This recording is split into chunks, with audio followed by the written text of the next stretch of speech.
الهادي إلى سواء السبيل وأشهد أن لا إله إلا الله ولي المتقين وأشهد أن محمدا عبده ورسوله اللهم صل وسلم عليه وعلى آله وصحبه ومن سن بسنته واهتدى بهديه إلى يوم الدين أما بعد فاتقوا الله عباد الله واعلموا أن عناية الإسلام بالنظافة والصحة جزء من عنايته بقوة المسلمين المادية والأدبية ومن قرأ الفقه الإسلامي يعرف كيف أمر الإسلام بالنظافة وكيف اهتم بها فالسواك والمجملة والاستنشاق وإزالة النجاسة وغسل الجنابة والختان وحلق الآلة ونتف الإبط وتقليم الأظافر والمبالغة في الأمر بالتنظيف والتغسيل في الجمع والأعياد وعند حضور كل اجتماع عام ووجوب الاستنجاء وغسل الأواني الكفار وما ولغ فيه الكلب وتحريم وطئ الحائط كل ذلك شرعه الإسلام للمسلمين بما يحبه الله له من صحة لسانهم ونظافة ثيابهم وطيب ورضائهم. Chers frères à l'islam, nous remercions Allah subhanahu wa ta'ala, Allah qui nous a donné l'islam, la religion qui a orienté le musulman vers le bonheur. Tout ce qu'il y a bonheur pour les musulmans dans la vie des parents ici, nous là, l'islam nous a orienté vers ça. Tout ce qui peut nous causer des problèmes, l'islam nous a éloigné de ça. Chers frères, parmi les bonheurs que l'islam a orienté le musulman vers ça, que beaucoup de musulmans ignorent ça, c'est laquelle, c'est la propriété. Un musulman doit être propre. Allah, la propriété, c'est quelque chose qui est. L'islam a exigé ça sur le musulman. Les versets coraniques sont sur ça, les hadiths des prophètes sont sur ça, les actes des sahaba sont sur ça. Un musulman doit être propre. N'importe où tu es. La propriété d'une communauté, ça veut dire que ça montre les civilisations. Quand vous voyez quelqu'un, il est propre, ça veut dire qu'il est civilisé. Vous voyez même le féticheur. Un féticheur qui est sale, qui ne se lave pas, lui son fétiche est méchant, ça travaille beaucoup plus que le féticheur qui est propre. Satan, il aime le saleté. Satan n'aime pas l'endroit qui est propre, Satan n'aime pas ça. Satan, il aime toujours saleté. C'est pour cela que l'islam a dit aux musulmans, en tant que musulman, il faut être propre. La propriété de l'islam, c'est deux parties. Il y en a interne et externe. Interne, c'est quoi? Il faut purifier ton cœur. Ton cœur doit être propre de quoi? De shirk, l'association, l'hypocrisie, la haine, envier les gens. Il faut purifier ton cœur contre toutes ces maladies-là. Il y en a pour externe. C'est laquelle? Il faut que ton corps soit être propre. Les habits que tu portes, ça soit être propre. Et l'endroit que tu es, là-bas doit être propre. C'est ça, Allah subhanahu wa ta'ala dit à prophète, il faut purifier ton habit. Vous voyez mes frères? Allah subhanahu wa ta'ala a dit, Inna Allah yuhibbu tawwabina wa yuhibbu al-mutatahhirin. Allah toujours, il aime les gens qui se purifient dans le péché, il purifie aussi leur corps. Allah, il aime les gens. Alors, dans les hadiths, le prophète a dit, Abduhu shatrul iman. La propriété, ça fait partie de quoi? De la moitié de la foi. Ça veut dire que quand quelqu'un il est propre, la croyance, il a trouvé déjà la moitié de sa croyance. Le fait d'être propre, déjà c'est bon. Vous voyez mes frères? Allah subhanahu wa ta'ala dit que lui il est propre, il aime que seulement les choses qui sont propres. Alors l'islam a dit à un musulman, il faut être pur dans ton cœur, il faut laver bien le cœur. Il faut être propre dans le comportement. Il faut être propre dans tes actes. Il faut être propre dans les adorations. Donc aujourd'hui, si on nous dit que le musulman n'est pas propre, il faut savoir que c'est quelque chose qu'on a appris ailleurs, mais ce n'est pas dans l'islam.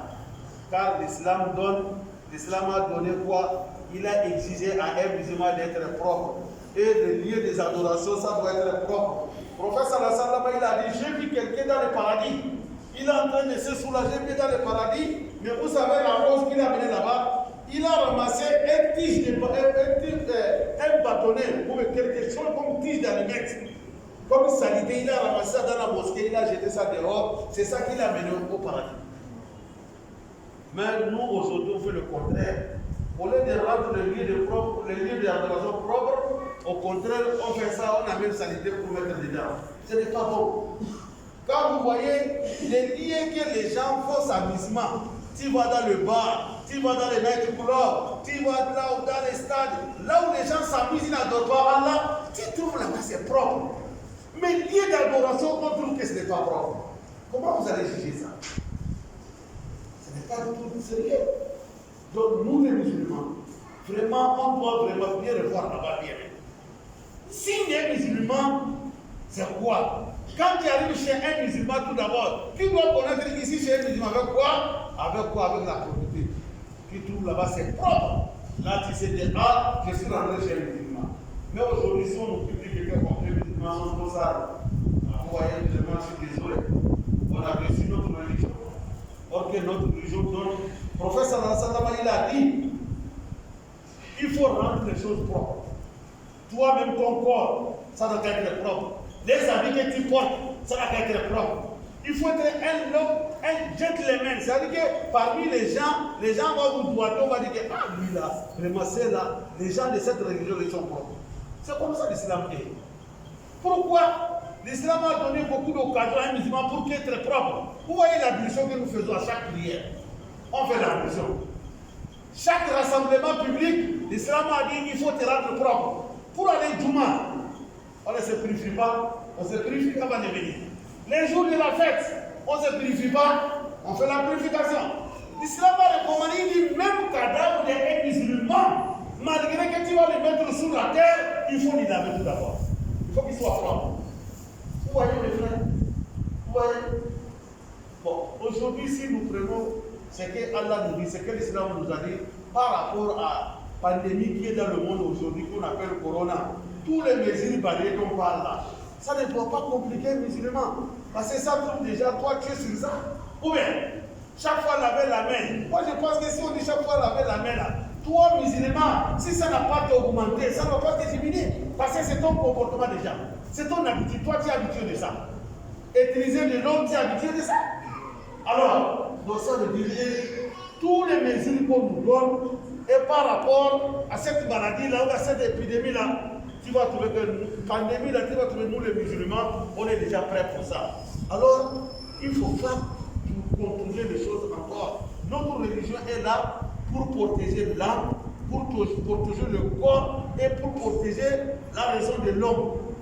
L'islam est là pour protéger tout ça. Vous voyez? Donc, il faut se faire soigner, il faut se rendre propre. Quand on est propre, on est loin des maladies. C'est pour ça qu'on a dit Al-Aql Salim fil Jism Salim. Pour avoir une raison qui est normale, qui travaille bien, si ça se trouve dans le corps qui est propre, qui est en bonne santé. Si le corps n'est pas propre, même si ta raison là, ça travaille bien, mais si tu es malade, ça ne peut pas fonctionner. Alors, pour avoir la santé, c'est la propriété qui donne la santé. Un musulman doit être propre. C'est pour cela que l'islam dit qu'il faut faire chaque fois l'ablution.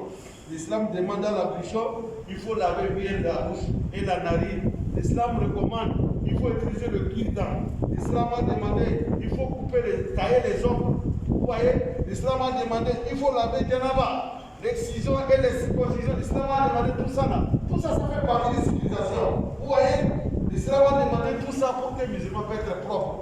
Mais par rapport à ce que l'islam a dit et comment les musulmans se comportent aujourd'hui, vraiment c'est différent mes frères.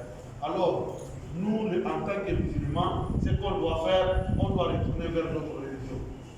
Normalement, c'est chez nous qu'on doit trouver tout est soin, tout est propre. Parce que notre islam recommande ça. Jusqu'à cadavre des musulmans, l'islam veut qu'ils soient propres. Alors, que voulez-vous me dire? Qu'est-ce qu'on attend encore? Et mais si on attend le contraire, qu'on nous critique partout, que nos c'est encore, on ne fait pas associer avec les musulmans dans un cours commune, ils sont sales. Subhanallah, depuis quand? Depuis quand un musulman est sale? Depuis quand? C'est le féticheur qui est sale. Celui qui ne connaît pas Dieu, qui n'est pas propre. Mais un musulman doit être vraiment paix. Mais souvent on attend tous ces langages-là, et aussi de communiquer vraiment dans la cour que non, on a avec les musulmans, il y a ceci, il y a cela. Non, mon frère, il faut prendre soin de toi et prendre soin des autres aussi très bon. Qu'Allah nous donne bonne compréhension, qu'Allah nous donne la santé, qu'Allah nous donne la santé, qu'Allah accepte. Barakallahu wa lakum fil Qur'an al-azim. Wa nafa'ani Allah wa iyyakum bi ayatil hakim. Ala sallu wa sallim ala rasulika Allah. Inna Allah wa malaikatahu yusalluna ala nabi. Ya ayyuhalladhina amanu sallu alayhi wa sallimu taslima. Sallallahu ta'ala alayhi wa alihi wa sallam wa taslim. Wa Allahu al-khulafa al-arba'ah wa al-khulafa al-arba'ah huda. Abi Bakr wa Umar wa Uthman wa Ali wa an sa'ir السحاب وعن موت احمد بن يا اكرم الاكرمين. اللهم اعز الاسلام والمسلمين واذل الشرك والمشركين ودمر اعداء الدين وانصر بلدك المجاهدين. ربنا اتنا في الدنيا حسنه وفي الاخره حسنه وقنا عذاب النار.